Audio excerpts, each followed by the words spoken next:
Hi everybody, in this video I'm going to show you what to do if you are getting a DLL error when you're trying to run a LaserKey Products key machine with generic code. So the first thing to do is to come down and open up Windows Explorer, and over on the left here you want to go to Drive C.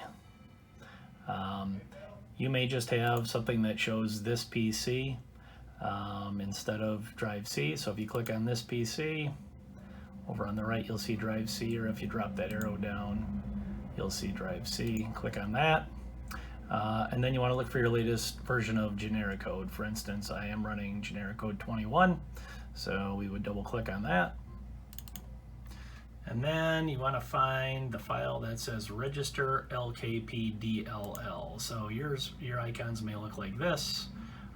You may also see something that looks like this instead, with all the files listed here on the left. They're normally in alphabetical order.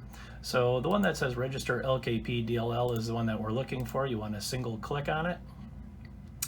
And then what you want to do is you want to right click on it actually. A little menu will pop up and you want to run as administrator right here.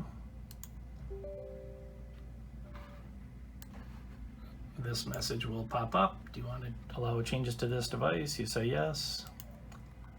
Little black box will typically pop up just for a second, and then you can go in after that happens and just run generic code, and it will try and connect to your LaserKey Products machine. You won't get that error. I don't have a machine hooked up to mine, so I did get this that says I can't connect, but the DLL error will go away and you should be able to connect to your machine.